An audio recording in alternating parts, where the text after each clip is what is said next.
11 عام عندي باش نكرم اليوم جماعة عملوا معايا 10 سنين صحاح. نبداو 10 سنين بالحق، احنا نرميو بالعشرة راه. نبداو بالفنان الكبير سامي دربز.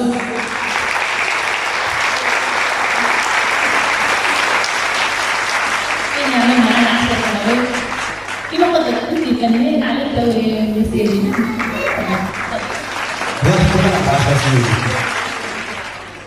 سلمى من الناس معناها اللي بالحق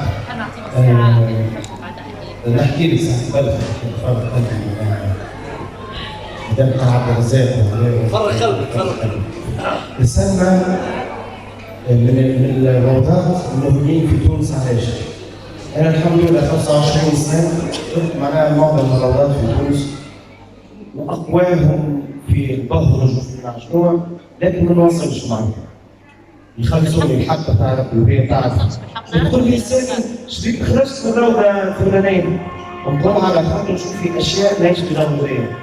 انا سيف دبلوم موسيقى تونسيه ومربي طفوله اولى ومبكره وعندي ديزابروش الحكايه هذه والدراسات والبحوث اللي قلقني اني ندخل الروضه ومديرتها تخلصني وانا عندي حصه كامله وهو اعمل هكا اعمل هكا اعمل هكا، الكم من التصاور اللي هبطوها وفي الاخر نقول شنو المخرجات؟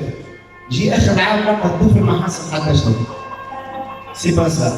سلمى لاحظتها فيها من زمان، تقول لي بنحب حتى شيء، لا تصور حتى شيء. واذا كان انتم تحسوا عليها تهبط، يعني ما تهبطش بمجهود كامل، تهبط لقطات صغيره، وهذا اللي يلزم. احنا توا عامين هذوما نشوفوا في رياضه اطفال للاسف، يعني مش رياضه اطفال، يعني نسميهم روتين. علاش؟ شويه ودرسنا مكان وبوراتوار تاع تحليل وتصاور وتجيب داخله خارجه واعمل هكا استديوهات. شو هذا؟ وبرمع 100,000 في السنين عليه، يعني شنو في الاخر هذا؟ شنو مش تستفاد؟ سلمى انا نتذكر وقت اللي خدمت في حلقات في برنامج دارنا جبتها معايا ضيفه، لكن الحصه دي كانت حق ديما بارتاج فيها.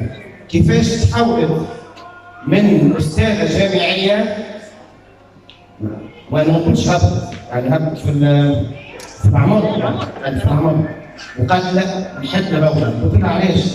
قالت لي على خاطر جيت مش نبدل لهم افكار ربنا نجمش فات فيها الفول. قالت خليتها الموضوع من الاول. هذا اللي حبيت الانسان. وانا شرفت لي شكرا.